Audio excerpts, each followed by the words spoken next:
నిన్ను బావగారు రాయ్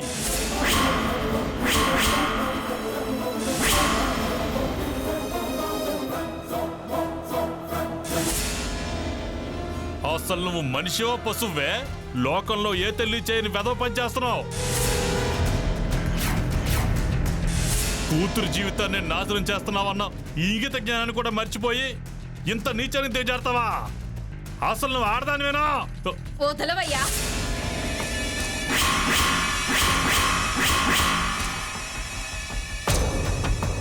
ఏ నేను ఆడదానో కాదో నీకిప్పుడు అనుమానం వచ్చిందా? మరి నన్ను ఎలా పెళ్లి చేసుకున్నావు? లోకం దృష్టిలో, నీ కూతురు దృష్టిలో కేవలం సీత కోసం పెళ్లి చేసుకున్నానని చెప్పి నువ్వు త్యాగపురుషుడు అయిపోయావు. కానీ పెళ్లి చేసుకున్న ఒక ఆడది భర్త నుంచి ఏం కావాలనుకుంటుందో నువ్వెప్పుడైనా ఆలోచించావా?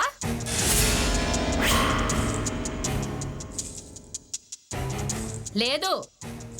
ఎంతసేపు అమ్మా సీత అనటం, నన్ను అలాగే అనుమనటం. ఏ నేను ఆడదానేగా, నాకు కొన్ని ఆశలుంటాయి. వాటి గురించి నీకు పట్టదే.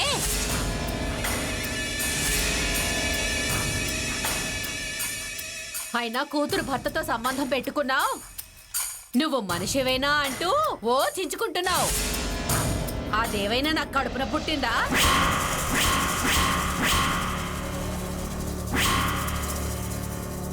పోనీ నువ్వు నేను ఏ రోజైనా కలిసామా? నా కర్మకాలి డబ్బు కోసం నీ భార్యనయ్యాను. నా అదృష్టం బాగుండి మల్లేష్ దొరికాడు.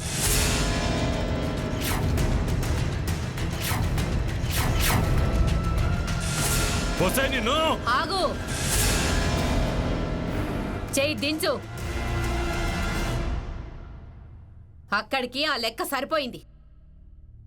తిక్క తిక్క వేషాలు వేయకుండా మాకిస్తానన్న ఆస్తులు మాకు పడేసి నోరు మూసుకొని కూర్చుంటే ఎవరి బ్రతుకులు వాళ్ళు ఇలాగే బ్రతుకుతారు.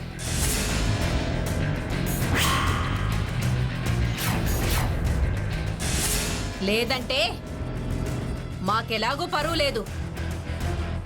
మమ్మల్ని ఇలా అంటున్నావని పంచాయతీ పెట్టిస్తా.